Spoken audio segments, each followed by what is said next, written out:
boa noite. Está começando mais um Câmara Entrevista. Através deste espaço, você aí de casa tem a oportunidade de conhecer mais sobre as ações, os projetos e ideologias dos parlamentares da 17ª Legislatura.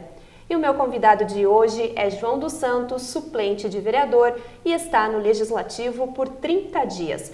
Boa noite, vereador. Seja bem-vindo à TV Câmara. Boa noite. Obrigado. Grande abraço a todos os telespectadores. E para nós é uma satisfação estar aqui para contar um pouco da nossa trajetória.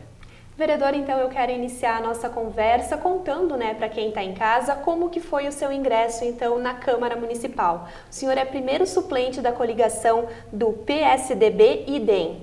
Exato. Na verdade, o Matheus nos deu essa oportunidade, já que eu fiquei o primeiro suplente, fiz 1.311 votos. E é muito importante, essa abertura,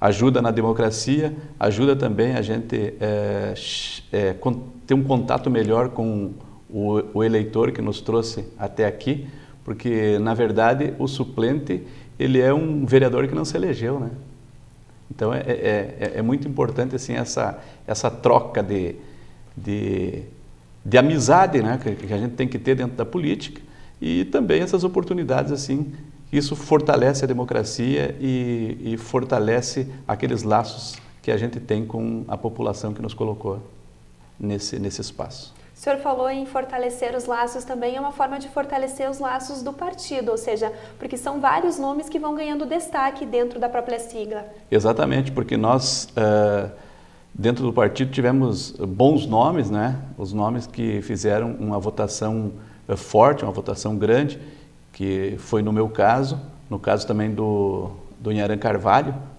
O Inharan Carvalho fez 20 e poucos votos a menos do que eu 20 e poucos votos mais do que o Inharan, e o Fernando fez 50 e poucos votos na minha frente, Então, na verdade, eu fiquei fora por causa da legenda, A legenda. Se o partido tivesse feito 25 votos mais na legenda, nós estaríamos aqui, então, como titular de uma cadeira. 30 dias é um tempo curto, mas ao mesmo tempo é um espaço importante para que o senhor possa mostrar o seu trabalho aqui na Câmara. Então, o que o senhor precisa deixar ou pretende deixar passando pela Câmara Municipal? A gente quer deixar um legado de um trabalho, um histórico de aproximação com o povo, porque muitas pessoas procuram a gente, mesmo não estando aqui na Câmara de Vereadores, no meu caso, que sempre trabalhei no rádio, então a gente teve esse contato próximo da comunidade. Só que aqui na Câmara de Vereadores a gente está mais próximo do poder executivo, que é onde a gente leva as reivindicações das pessoas e que tem mais chance delas verem os seus pedidos, seu clamor alcançado. E antes da gente falar, então, a respeito das suas propostas que já estão tramitando aqui na Câmara Municipal, queria que o senhor contasse um pouco da sua vida. O senhor tem 52 anos, é natural ou não de Passo Fundo? Sou natural de Passo Fundo, eu nasci no Arvoredo, aqui pertinho de Pontão, hoje pertence ao município de Pontão, na época Pontão pertencia ao município de Passo Fundo, e eu sou filho de pessoas do campo, do interior. Meus pais vieram de Soledade. Meu pai é de uma família tradicional de Soledade. Chegamos aqui, eu cheguei aqui em Passo Fundo para morar na cidade, Depois que a gente veio lá do interior, meu pai veio de Soledade, então ele era agregado de fazenda, alambrador, domador, cuidador de gado. E quando ele encerrava um trabalho numa fazenda, já tinha um contrato para trabalhar no outro, então a gente era que nem cigano, Meus irmãos todos nasceram em Soledade, os irmãos mais velhos. Nós somos em 13 irmãos, hoje são 3 falecidos. Nós viemos de lá em 10 irmãos, 3 nasceram fora de Soledade. Primeiro fui eu, depois uma outra irmã minha e o meu irmão mais novo. E aí, depois o pai acabou parando com esse serviço do interior, tentando buscar uma nova vida, veio para Passo Fundo, numa época forte da construção civil, lá pelos final dos anos 60, né? 1970 por aí. E aí a minha mãe começou a trabalhar de doméstica, né? Meu pai trabalhava servente pedreiro, enfim. E aí nós fomos também crescendo nessa vida de luta, né? Sempre trabalhando e morando de casa alugada. A gente morou em várias vilas aqui na cidade, morando na Vila Luiza, moramos na Vila Operária, moramos na Vila Petrópolis, moramos na Vila Fátima, moramos na Victor Isler, moramos aqui na Manuel Portela, antiga Rua do Matadouro. E depois, quando meu pai faleceu em 1978, a minha mãe foi uma das primeiras pessoas a ser contemplada com a casa no bairro José Alexandre Zac. Aí a gente já tinha uma casa própria para morar e a gente acabou com o aluguel e aí a gente começou a morar numa morada fixa, não é? Mas nesse meio tempo, todos nós tínhamos que se virar, meus irmãos todos trabalhavam, eu tinha irmãos meus na época com 12, 13 anos, nós um pouco mais novo. Quando completou 14 anos, naquele tempo as pessoas já podiam trabalhar, então meu irmão entrou na prefeitura, né, trabalhar no caminhão do lixo e tem um que trabalha até hoje, outros já se aposentaram, outros 2. E nós vendia vassoura, né? Meu pai fabricava vassoura em casa para vender, a gente vendia na época bergamota, laranja, engraxava sapato, né? Eu fui engraxado de sapato. Uma família muito simples, mas que não tinha medo do trabalho. A gente trabalhava bastante, né? Minha mãe era empregada doméstica e trabalhou em casa de famílias importantes aqui na cidade, assim, foi uma pessoa sempre benquista, né? Tanto é que hoje ela leva o nome de uma rua na cidade. Então, a gente tem essa alegria, né, de ter trabalhado bastante, né, para chegar até onde a gente chegou. Então, a vida não foi nada fácil para nós. Isso eu passo também para os meus filhos. Eu sou pai de 6 filhas e um filho, né? Meus filhos hoje já estão praticamente todos encaminhados, mas a vida não foi fácil até aqui. O meu pai também era envolvido, às vezes, com carreira de cavalo, né, na hípica, e a gente passou por essa época, né? Corri carreira de cavalo, estive até no estado de São Paulo nessa profissão. Depois voltei para Passo Fundo, comecei a me inteirar no meio tradicionalista dos CTGs, isso aí a gente já trouxe desde berço, né? No sangue já vem, né? E ali a gente começou uma carreira artística, né? Porque desde criança assim, a gente já sonhava em cantar e aquela coisa toda, né? Ficar escutando os programas de rádio e sonhava aquela... E eu comecei a participar dos programas de CTGs. E se apaixonou pelo radialismo. Exatamente. Aí eu comecei a participar, ganhar concurso de trova, fui trovador, ganhei vários concursos importantes de trovas em Passo Fundo. E sempre queria trabalhar no rádio. Só que aqui não tinha oportunidade. Aí eu tinha 19 anos, fui para o estado do Paraná, em busca desse sonho, né? E tu sabe que não foi fácil, mas consegui lá entrar numa rádio, através da indicação de um amigo meu aqui de Passo Fundo, que mora lá em Guarapuava, no Paraná. E comecei a trabalhar na Rádio São Jorge, em São Jorge do Oeste, isso em 86. Da Rádio São Jorge fui para Londrina, né? Trabalhei na Rádio Londrina, lá em Londrina, no Paraná. E da Rádio Londrina fui para a Rádio Cultura de Rolândia, onde em 1989 já tinha levado a minha esposa, né? minha filha para lá. Retornamos para Passo Fundo e eu comecei a trabalhar na Rádio Irapuru.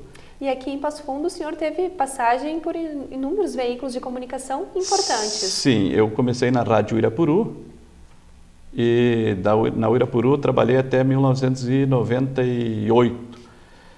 Eu entrei lá meio como esterpe, né? Mas comecei a conquistar meu espaço e apresentei programas importantes na rádio, como o programa Pampo Sertão, das 5 às 7 da manhã, onde o Flávio Ferlin, que era um dos grandes comunicadores de Passo Fundo, me deu o apelido Galo do Rádio, né? Que fiquei conhecido como até hoje. Então, apresentei o programa A Hora do Recado, muitos anos, né? Então tinha um contato direto com a população. A gente fazia um programa assim programa solidário que ajudava as pessoas na época, né? Muitas pessoas precisavam de alguma coisa e vinham no rádio. Isso eu já fazia desde o Paraná, né? E depois apresentei o programa Pampa e Sertão, quando o Flávio Ferlin saiu da rádio Uirapuru, Pampa e Sertão e Entardecer no Pago. E aí fui ganhando conotação na rádio Uirapuru. Em 98 eu saí da rádio Uirapuru e fui para a rádio Passo Fundo. Trabalhei 2 anos na rádio Passo Fundo, apresentando também um programa forte lá, era um programa de cunho popular, bem apelativo, né? E eu começava das 5 da manhã e ia até às 9, das 9 começava o outro programa até o meio-dia. Então, aquele programa foi que eu acabei entrando na política, né? A convite de algumas lideranças aqui da cidade. Entrei no PTB naquele ano e daí concorri a vereador e já no primeiro ano me elegi, né? Fui um dos vereadores mais votados daquela eleição. E essa vivência no rádio certamente proporcionou que o senhor conhecesse mais das necessidades da população de Passo Fundo. Exatamente, né? Porque a gente que anda pelos bairros, pelas vilas, a gente conhece assim o sofrimento das pessoas, né? E eu sempre trabalhei principalmente com pessoas, não tanto pessoas necessitadas, mas pessoas doentes, sabe? Pessoas que têm um problema crônico dentro de casa, uma criança com a paralisia, né? Um pai lá que se acidentou no trabalho e não pôde mais sustentar a família. Então, essas pessoas a gente tem assim um carinho maior, né? Então a gente procurou ajudar pessoas que realmente precisam, né? Não é aquele que chega assim, bate na porta do rádio lá e o cara vai ajudar a esmo, né? Não, conhece bem o caso da pessoa, né? E aí a gente começa a fazer o trabalho que realmente a pessoa precisa, né? Vereador João, resgatando então um pouco da sua trajetória política, o senhor teve uma breve passagem pela Câmara de Vereadores no período de 2000. Sim, 2000 como eu te falei, eu fui eleito a vereador, fiz 1.002 votos pelo PTB e assumi a Câmara aqui, só que já no começo foi uma entrada conturbada, porque na verdade eu não esperava ser eleito, eu concorri mais para satisfazer aquelas pessoas que me convidaram, né? Não sabia como é que era a política, entrei verde nesse espaço e já no começo já fui... entrei na conversa de pessoas que não deveria ter entrado, né? E aconteceu tudo o que aconteceu. Isso é uma passagem assim, que eu quero apagar da minha vida, né? Porque eu não tive tempo de trabalhar aqui na Câmara de Vereadores, fazer aquilo que eu realmente almejava, que eu queria, que eu desejava e que a população esperava de mim, que era trabalhar realmente pelas pessoas, fazer algum projeto que viesse de encontro a esse povo que eu te falei, né? Para as pessoas ter pelo menos acessibilidade, né? Que as pessoas sejam melhor assistidas, porque ainda nos dias de hoje, nós estamos no século XXI, e eu vejo gente sofrendo como se estivesse lá no século XVIII. Então é muito difícil, né? Nada contra, eu sou um cara que amo cachorro, amo gato, eu tenho meu gato, tenho meu cachorro em casa, mas os valores se inverteram. Hoje o bicho está tendo mais valor do que um ser humano. Então, assim, são coisas assim que a gente, como ser humano, a gente tem que repensar esses valores. Então, eu tive essa passagem conturbada aqui na Câmara de Vereadores, que eu mais usei o meu espaço para me defender, tentando ficar nesses 8 meses, do que fazer algo pela população. Alguma coisa a gente fez, em pedidos de providência, indicações, mas não consegui fazer um projeto forte para que deixasse marcada essa minha pequena passagem aqui. E em 2004 eu voltei a concorrer a vereador. Fiz uma votação bem expressiva e estava 3 anos fora do rádio e fui convidado para voltar para o rádio através do Rogério Silva, que era o gerente da Rádio Diário da Manhã AM. E eu, então, voltei para a Rádio Diário, fiz um programa lá de grande audiência, graças a Deus, e voltamos para a Vitrine e fui contratado pela Rádio Planalto em 2008. Né? 2008, trabalhei 4 anos na Diário, fazia esse trabalho social, né? Um trabalho também de entretenimento forte no rádio. Porque a gente, graças a Deus, tem uma boa aceitação com o público e uma boa aceitação também com o empresário. Então, a gente sempre foi bem quisto nesse meio, né? E o seu Daltro Vesp, então, me contratou em 2008 para a Rádio Planalto, onde trabalhei até 2016. Também sempre a mesma linha, né, de ajudar pessoas, usar o microfone realmente, porque o rádio é uma concessão pública. E como concessão pública, eu acho que ele tem que amparar aqueles que dão sustentação, né, para a audiência dos programas, né, para comprar aquilo que o rádio está oferecendo, né, que é o produto dos anunciantes, enfim. Né. O senhor também teve alguns momentos de trabalho junto ao Poder Executivo. Tive, eu em 2001, quando eu saí aqui da Câmara de Vereadores, eu tive a oportunidade de trabalhar na Sencas. Na época a secretária era a dona FIFA, e eu trabalhei com ela lá um bom tempo e depois fui para a Secretaria de Cultura do município, né? Onde trabalhei lá com a Magda Cavalheiro, com aquele pessoal lá, que foi uma passagem legal lá. Eu trabalhei de 2002 a 2004 lá. Ok. Vereador João, eu peço licença para a gente fazer um rápido intervalo, mas em seguida nós estamos de volta com o programa Câmara Entrevista, que nesta noite recebe o suplente de vereador do PSDB, João dos Santos.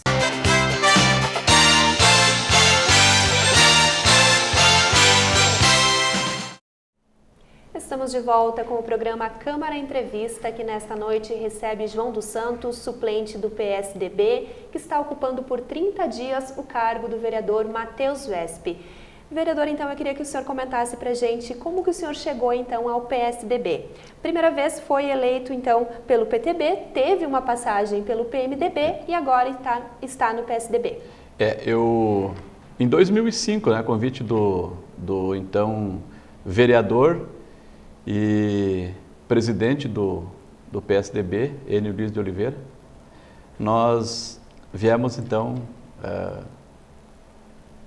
para o PSDB, onde conheci grandes amigos, pessoas que a gente tem uma afinidade forte, né, politicamente, e a gente se sente bem no partido, tanto é que a gente já está lá desde 2005, já se vamos lá 12 anos, né, então estou muito feliz no partido. E depois com o ingresso também do Matheus Vesp, né, que é uma liderança jovem muito importante para o nosso partido, inclusive agora como pré-candidato a deputado estadual, de repente com seu sucesso aí no pleito vindouro, eu posso ter uma chance de ficar 2 anos aqui na Câmara de Vereadores, né? Então seria importante para o meu eleitor e também importante para o eleitor do Matheus Vesp, né, que vai galgar aí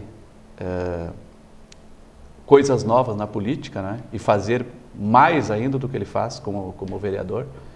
E nós aqui trabalhando com o povo, porque eu admiro o Matheus por ser uma pessoa intelectual e admiro a política também, né, por ter essa diversidade de dar oportunidade para as pessoas preparadas intelectualmente e também para as pessoas que vêm das camadas mais populares, como é o meu caso, né? Eu, por exemplo, não tive muito estudo, eu estudei pouco e estudei um pouco em cada escola também, porque, como eu te falei anteriormente, que a gente morava de casa alugada, vivia a vida que nem cigano, porque dependia disso, né? Meus pais, no seu trabalho, dependiam disso também. Então, eu estudei no Ana Willig, na Vila Operária, estudei no Gomercindo dos Reis, na Vila Luísa, estudei no Monte Castelo, aqui próximo da Santa Terezinha, aqui, estudei aqui no Eulina Braga e no Protásio Alves. Então foram as escolas que eu estudei em Passo Fundo, então foram várias escolas.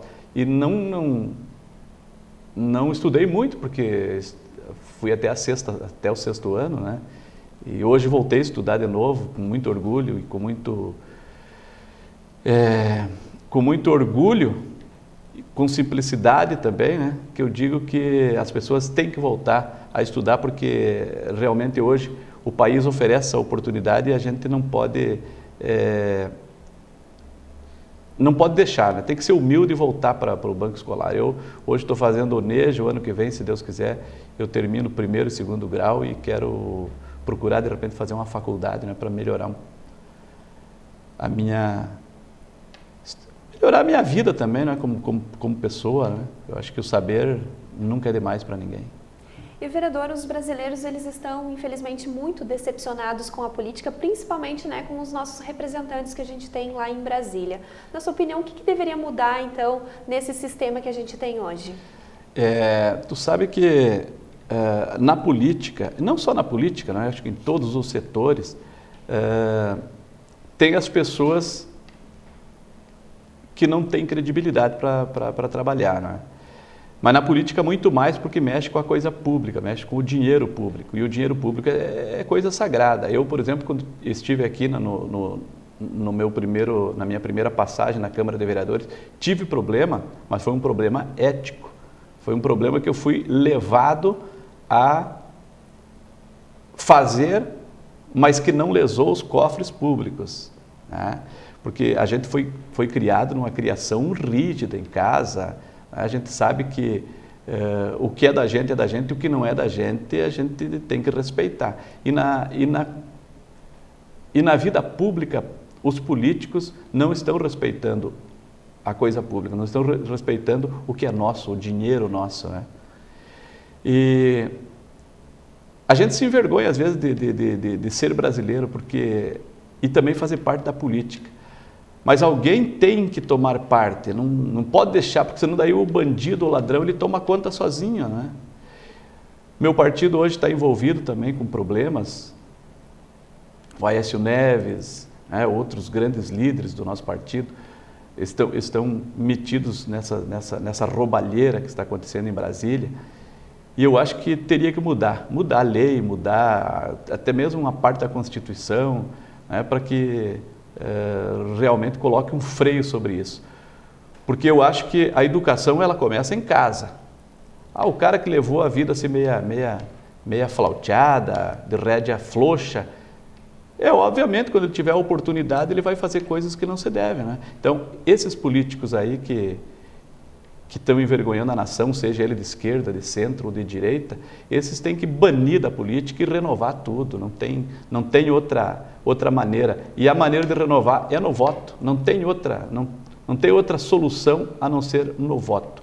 Hoje nós temos que procurar políticos novos, pessoas que não, sabe, tem político lá, sentado lá há 20, 30 anos, né, e não larga de jeito nenhum. Por quê? Já estão viciados. E aquela gente já roubou, já gastou, né? Eles são apegados ao poder e ao dinheiro. E eu acho que só com o voto que nós vamos conseguir fazer esse tipo de limpeza. E às vezes quando tu pensa que nasceu uma pessoa do bem, aquela pessoa nos decepciona. Eu, por exemplo, sou um político de direita. Vim das camadas populares, mas não é por isso que eu não vou seguir uma política de direita. E o presidente Lula, por exemplo, vou te dar como exemplo, era uma pessoa que eu admirava, me emocionava com ele no poder.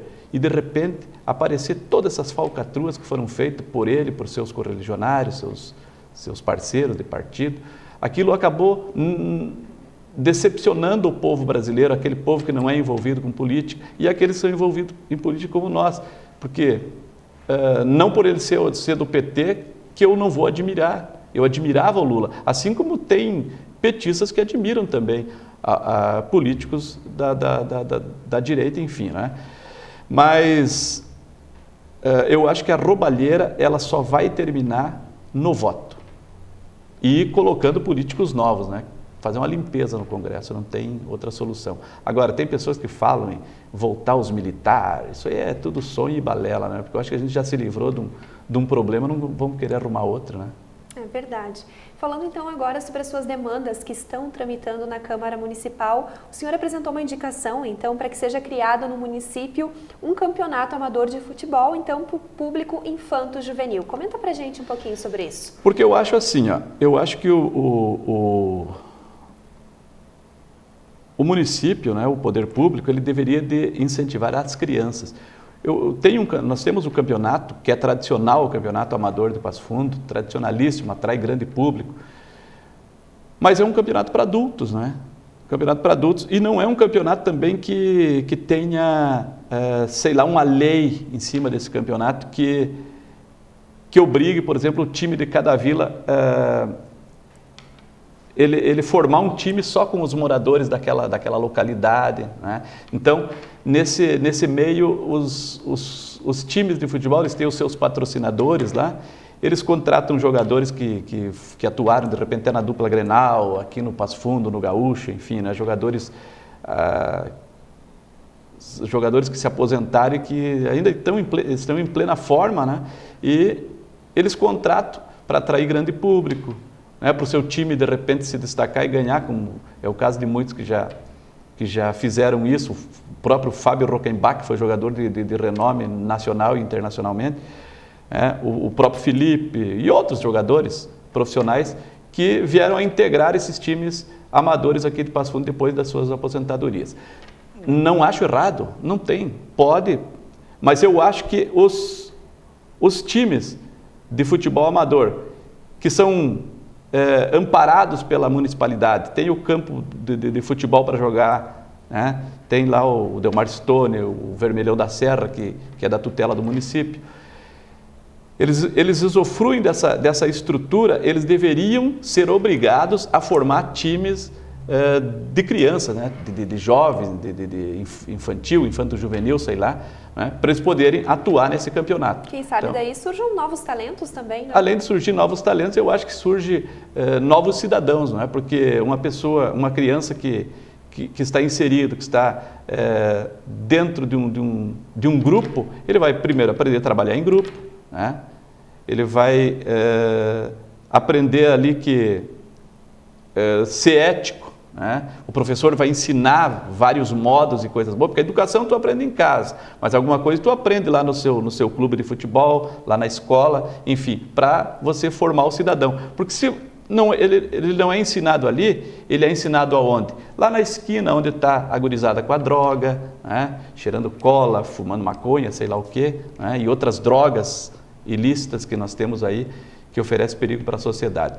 Ou até mesmo em drogas lícitas, né? Como é o caso da bebida alcoólica, e que às vezes a criança pode ter acesso e você sabe que ele estando lá no esporte, estando amparado por alguma coisa boa para fazer, ele vai se inspirar e ser um cidadão melhor no futuro.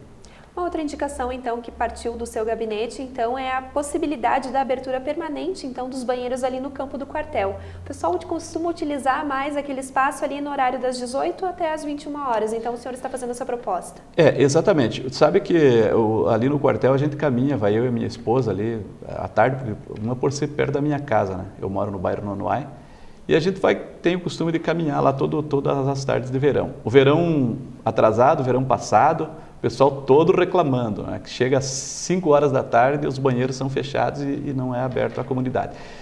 E nesse espaço de tempo das 18 às 22 horas, o fluxo de pessoas ali é muito maior, porque eles saem do trabalho, as pessoas, e aí vão fazer as suas caminhadas. Às vezes chega a ser 200, 250 pessoas fazendo seus exercícios físicos ali e reclamando que não tem o banheiro, né? Então, pessoas vão no posto de combustível, ou vai numa lancheria próxima, ou alguns que tem algumas pessoas que têm conhecidos ali em apartamentos, prédios próximos ali, acabam pedindo para ir no banheiro. E agora, esses dias que eu estava para assumir aqui a cadeira, eu caminhando ali, a gente é bem conhecido, o pessoal já começou: ô João, agora que tu vai entrar lá, não tem como pedir para abrir os banheiros, ou colocar uns banheiros móveis aqui para a gente fazer as necessidades fisiológicas, enquanto a gente faz os exercícios físicos, porque geralmente o pessoal toma bastante água, né, e sente necessidade de ir ao banheiro. Então, a gente foi um dos primeiros pedidos que nós fizemos aqui, inclusive o dia que eu falei com o prefeito prefeito me falou, olha, eu não sabia que o banheiro lá não ficava aberto. E ele pessoalmente pediu até para o pessoal abrir. Agora o pessoal está feliz lá porque o banheiro está funcionando a todo vapor. Que ótimo. E o senhor também sugere ao Poder Executivo a criação de um convênio, então, entre o município e o Instituto Geral de Perícias para que sejam enviadas equipes, né, dos profissionais para as escolas, né, para a realização, então, dos documentos das crianças. Essa prática aí já tem no Paraná. Né? Ele é um projeto do governo do estado do Paraná, em que as crianças que estudam nas escolas municipais e estaduais no estado do Paraná tenham a sua identidade. E aí as pessoas vão perguntar, mas por que uma identidade? Sabe que uma identidade é uma coisa simples, mas é de grande utilidade para o cidadão. Né? A criança que tem a identidade já se torna um cidadão. E como ela vai fazer lá a marca dos dedos lá e tal, ela já vai ficar marcada. Vai que um dia dê um problema com uma criança dessa, uma criança seja sequestrada, né? Aconteça algo de ruim com a criança dessa, vai ficar muito mais fácil para as pessoas resolverem, né? na questão de identificar essa criança. De identificação dessa criança. Então, foi um pedido que nós fizemos, né? Para que faça então essa parceria, né, com o IGP e que as crianças possam ter aí a sua carteirinha de identidade, que isso aí vai ajudar elas no futuro também. Né? O senhor também fez alguns pedidos de providências e um deles é para a recuperação então da praça ali que tem em frente ao Igaí, principalmente dos brinquedos. Porque hoje a gente vê a necessidade das crianças se divertirem, brincarem, né? E aquele ponto ali é um ponto bem procurado por pessoas que vêm ali da Vila Nova, né? da Vila da Lucas Araújo, né? Enfim, Santa Maria, ele é muito procurado. E pessoas que às vezes vêm fazer seus pagamentos de conta ali naquelas agências bancárias das imediações, deixam uma outra criança ou a babá ali cuidando do filho, chega ali aqueles brinquedos tudo quebrado, então, sabe, a gente sentiu a necessidade de fazer esse pedido aí para que seja, então, recuperado aqueles brinquedos lá e colocar para o uso da população. Né? Vereador João dos Santos, infelizmente o nosso tempo está chegando ao fim, mas antes de encerrar, então, eu queria que o senhor dissesse para a comunidade quais são as outras bandeiras que o senhor pretende defender aqui na Câmara Municipal, nesse período que o senhor estará, então, aí como vereador, e também a sua mensagem final. Bom, a gente vai continuar defendendo projetos que venham de encontro à população. Eu já tive a oportunidade de votar alguns projetos, alguns vetos também do prefeito, né, que a gente analisa e acha importante, porque não tem muito o que eu fazer nesses últimos 15 dias que faltam, né? Mas a gente quer trabalhar junto com a comunidade, ouvir bastante as pessoas, né? E continuar usando o gabinete do vereador Matheus, né? Usar o gabinete do vereador Matheus em benefício das pessoas que vêm até nós, porque hoje eu estou fora do rádio, temporariamente, mas as pessoas me procuram na minha casa, me telefonam, a gente continua fazendo aquele trabalho de cadeira de rodas, de colchão d'água, de reforma de uma casa, a nossa união com um grupo de amigos que a gente tem continua fazendo esse tipo de trabalho. Então, essas coisas a gente quer trazer também para que o vereador Matheus Vess possa colocar em projetos, possa colocar em indicação e pedir para o Executivo fazer aquilo que as pessoas lá nos bairros, nas vilas, elas necessitam. E às vezes elas não sabem a porta que vão bater, às vezes elas não sabem que o município oferece tal coisa e acabam vindo na porta da gente, e a gente não pode nunca se negar, não é? Porque a gente nasceu para trabalhar pelas pessoas e isso vai acontecer até o último dia da vida da gente. Não importa, eu nunca trabalhei por dinheiro, para mim o dinheiro não é tão importante quanto levar o pão para minha casa. Eu sempre fui assim, eu usei o dinheiro para mim sobreviver e o que sobrar repartir com o irmão que está do lado. Esse foi sempre o meu lema. Né? Vereador João, muito obrigada mais uma vez pela sua participação no nosso programa de hoje e sucesso aí nesses próximos dias aqui na Câmara. Muito obrigado, foi um prazer ter participado com vocês e uma boa noite a todos.